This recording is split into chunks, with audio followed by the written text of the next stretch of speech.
Magpapalit tayo ng brake pad ng ating bike. Bali bumili ko kahapon, ako na lang ang maglalagay, DIY. Ito yung binili ko. Bali dalawa yung binili ko, kabilaan, harap likod.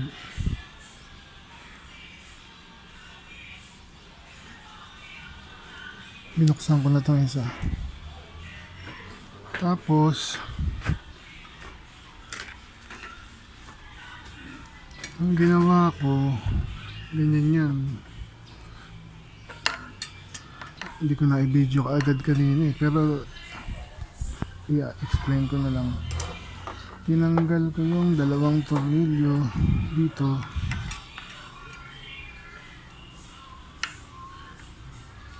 May dalawang tornilyo yan dito tsaka dito. Tanggalin nyo para matanggal ito mismo. Pag natanggal nyo na ito mismo,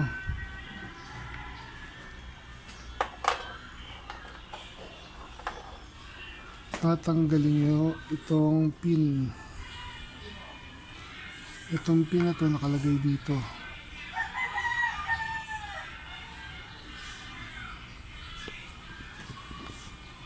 Ito.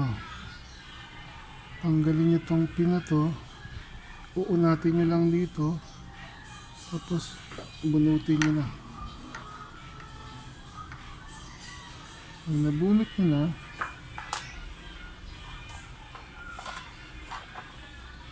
ito yung brake pads. Nandito yan. Bubunutin nyo na lang. Bubunutin nyo na lang to palabas. Pag nabunot nyo na palabas, pwede nyo nang ilagay dyan. Kung paano nyo tinanggal, ganun nyo rin ibabalik yung bago. Ipitin nyo ng dalawang brake pad yung spring. Ito yung spring, oh. Yun yung nagpapabalik sa brake pad. Hirap kasi isang kamay lang eh. Yan, bali ganun. Mamaya sa likod papakita ko sa inyo. Bali ito yung luma ko. Meron pa naman pero manipis na. Pwede nang palitan. Ito yung ipapalit ko. Binili ko lang to sa bike shop dyan sa palengke dito sa Montalban. Nabili ko lang na isang ganito is 300, 295 ano. Dalawa bali 600, halos 600. Tapos etong alcohol, ito nilinisan ko siya ng alcohol yung mismong rotor para kung nahawakan ko man matanggal yung mga natural oil sa kamay ko. Hindi sigurado kumapit na dito yun sa rotor.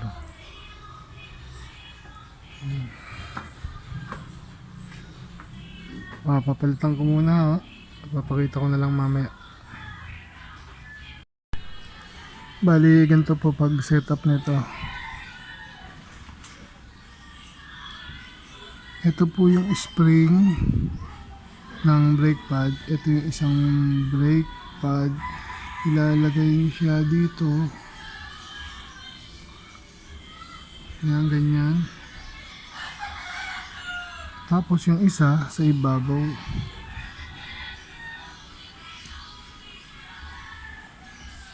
Bali ganito itsura niya. Yan, ganyan. Para siyang pang-ipit ng damit. Oh. Yan po. Kakabit ko na po sa caliper. Ayan po, nailagay ko na sa loob yung brake pad. Ilalagay ko na lang yung pin dito sa butas para hindi siya matanggal.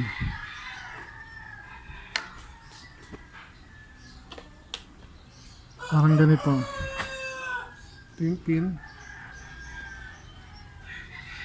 Susot mo dito.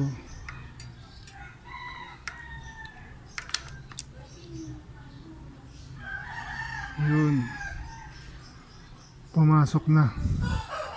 Gagawin nyo yung dulo ng pin, babaloktutin nyo para hindi naman matanggal yung pin. Ayan, ganyan. Huwag kayong pliers.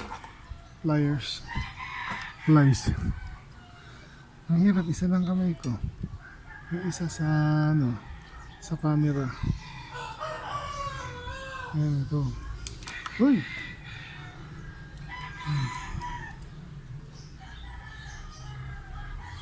Hop! Nice nito.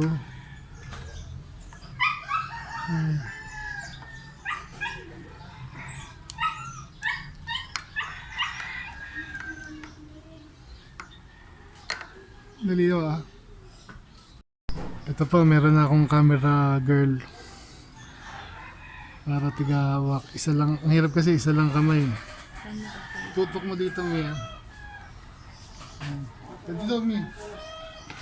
Ito po, nilagay ko po dyan yung brake pad. Tapos ipinasok ko tong... tignan mo kung makikita. Itong pin. Kita? Papasok dito sa butas. Pagdating dito, itong alambre na to, babaloktutin nyo para hindi matanggal yung pin. Ayan, ganyan. Ganyan no ah. Para hindi matanggal yung pin sa loob. Ayun yung bagong brake pads sa loob na. Tapos, naikabit ko na yung brake pads. Ito yung dalawang bolts, Allen bolts. Para dito, babalik na natin yung caliper.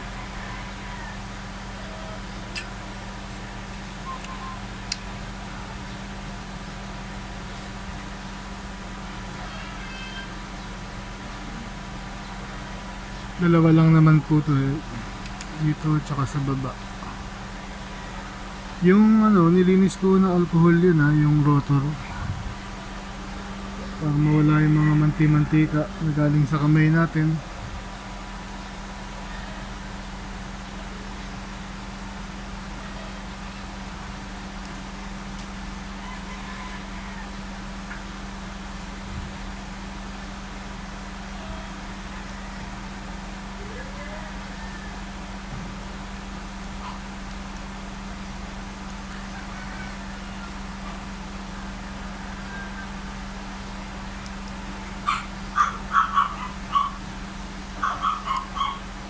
Madali lang ako magpalit ng brake pads. Pinanood ko lang yung mekaniko.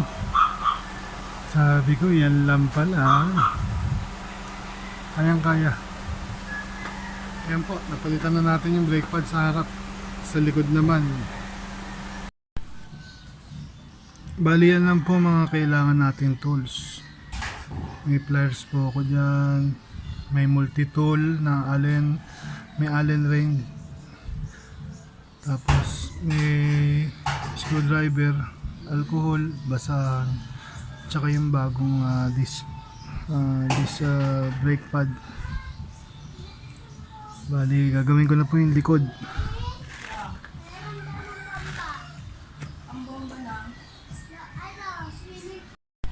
Ito yung disc brake natin sa likod. Ito yung caliper.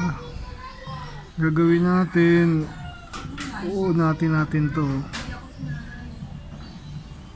Itong pin, unatin nyo yan para maihila dito. Para mahila natin. Pero unahin pala muna natin tatanggalin natin dito itong dalawang Allen bolts na to para matanggal to. Para mas madaling magtrabaho.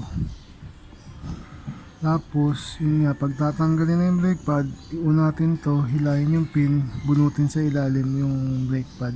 Mas madali. Pagtanggal to. Tanggalin natin Tulo. 'To. 'To, ganun lang to.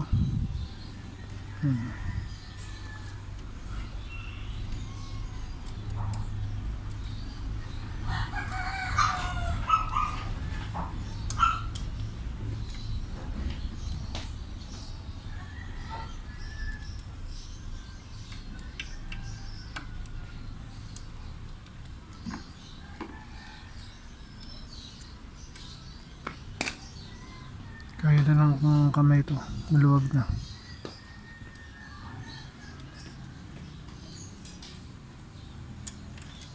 Yun, tanggal isa.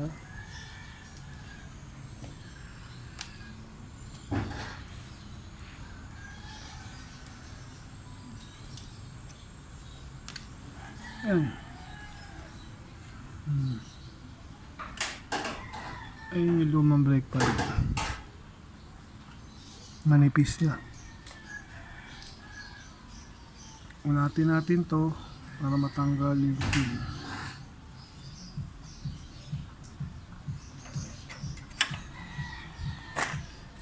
Gamit ang pliers.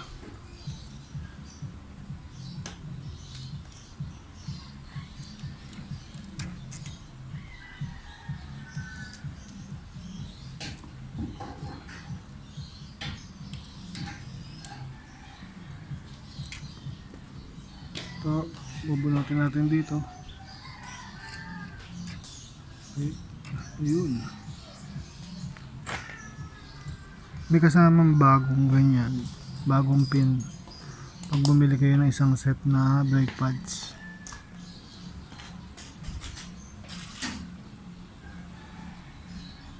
Tulak nyo lang to. Ayun.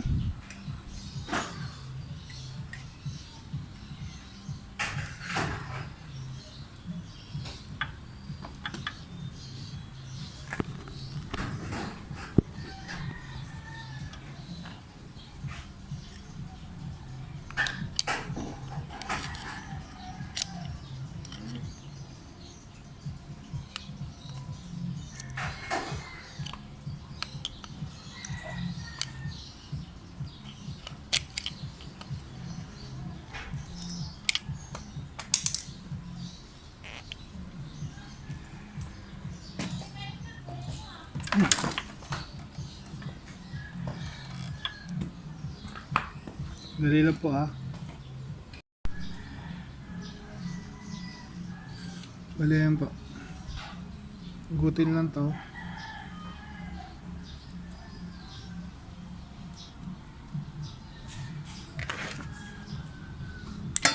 Ayun. Ito na po yung papalitan natin brake pads. Ito yung spring.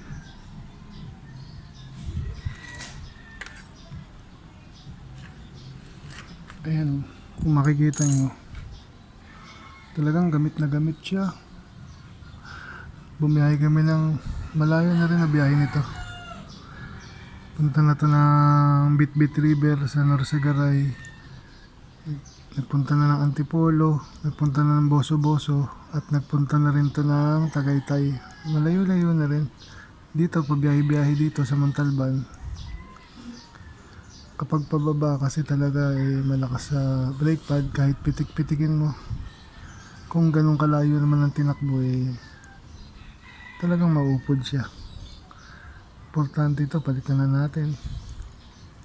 Dapat nga hindi pinaabot ng ganito to. Yan. Ngayon lang naging maluwag, kaya ngayon lang napalitan. Yan. Yan po siya. Dahil papalitan natin siya ng brake pad, mas makapal na yung brake pad niya kaysa sa luma na manipis na. Kaya yung piston, kailangan natin itulak papasok. Yun, yung loob na yun. Tulak nyo papasok, papunta ron. Sa kabila, papunta ron. Para magkasya yung bago. Kasi yung bago makapal Pakita ko sa inyo.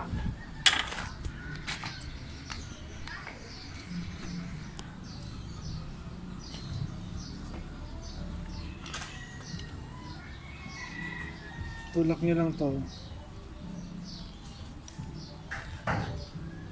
Yun.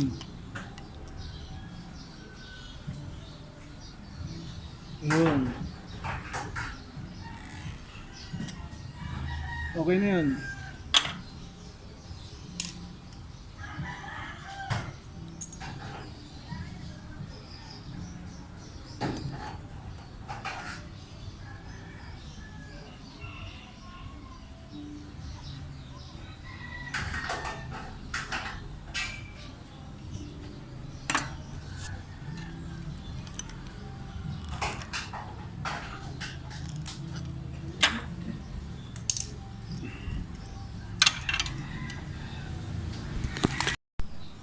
Maganda rin na ito na yung magandang pagkakataon na para linisan nyo rin ho itong rotor kasi sigurado na hawakan nyo yan. Alcohol or joy, gasan nyo ng joy, pero ako alcohol lang muna. Total hindi naman ganun punasan nyo lang ng alcohol para mawala yung mga dumi at langis na nasa kamay nyo, hindi makontaminate yung brake pad.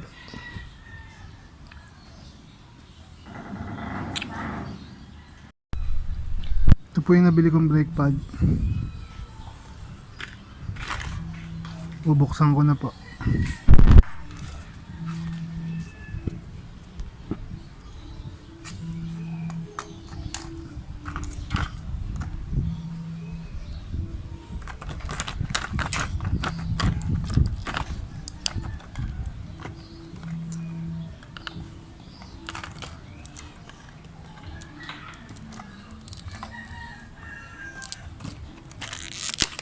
Ganun lang pala.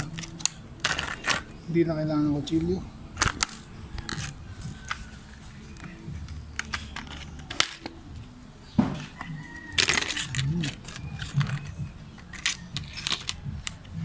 Ayan. Dalawang brake pads. May kasamang dalawang pin. At ito yung spring.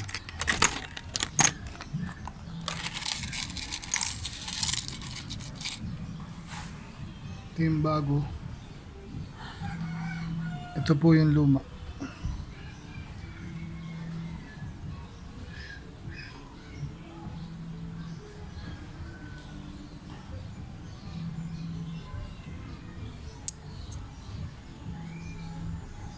po yung luma.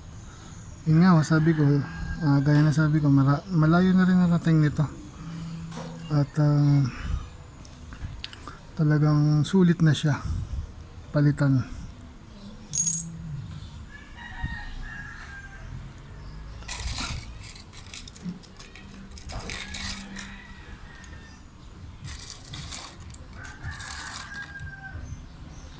Bali, a-assemblein ko na po to. Ito ilalagay nyo sa gitna.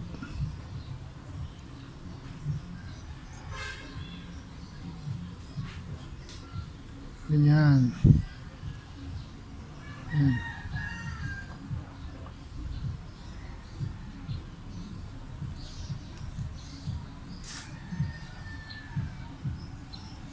Tapos ilabalik nyo lang dito. Tapos ilalagay nyo yung pin. Tapos itutornilyo nyo na ulit. Ganun lang ang kadali. Simple. Tornilyo. Ang pagtanggal, tanggalin ang tornilyo, tanggalin ang pin, hugutin ang brake pads, i-set up ng ganito, yung bago. Hindi ba pala? Itulak nyo muna yung pistons para pag ibinalik nyo to, set up nyo ng ganito, ibalik nyo. Tapos kung paano nyo tinanggal, pasok nyo, lagay nyo yung pin, baluktutin nyo yung pin, tsaka nyo itornilyo pabalik. Ganun lang po kasimple, mga kapadyak. Simple lang po.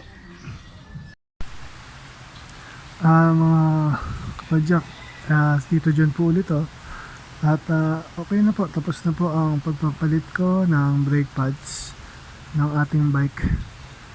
At sinubukan ko na rin na malakas naman ang preno, bumalik sa dating lakas. At pwede na naman ulit bumiyahe. At nagkaroon din ako ng pagkakataon na langisan itong chain ko kasi nagkarwash ako. Yan, may nakita ko pinalawang na konti, kaya yan, nilangisan ko siya. Ready na naman sa panibagong ride. Hanggang dito na lang po ang vlog na ito at sana'y nakatulong ako sa inyo. Sana nalalaman ko na i-share ko na i-share din sa akin ng mekaniko na gumawa nito dati. Sabi ko ganyan lang pala magpalit, susubukan ko. At kaya naman, kaya ko, di kaya nyo rin. Para makatipid kayo kahit papano sa pagpapalit ng brake pads. O makasave din kayo ng oras. Kasi minsan ang haba ng pila sa bike shop. Kaya maganda, ikaw na lang, bumili ka na lang, ikaw na lang magkabit. Sigurado ka pa, di ba? At matututo ka pa. Sige po, hanggang dito na lang po. God bless po sa inyo lahat. At sana panoorin niyo po yung mga darating ko pang mga vlogs na mga videos na gagawin ko. Sana po panoorin niyo pa po ang aking adventure sa pagbabike, sa pagbumotor. Lahat po ng pwede kong i-video ko. Kamuhan to, DIY na pagpapalit ng brake pads. Yun po. Sige po, maraming salamat po ulit. At subscribe, like, share, comment din po sana kayo para matulungan niyo po ako. Maraming salamat po. God bless. To God be the glory. Thank you. Hi guys! Salta ka! Babay ka sa kanila. Lakasan mo. Bye-bye guys. Hanggang sa susunod na vlog ulit. This is Tito Jhon saying thank you to all my subscribers. Thank you. Bye-bye.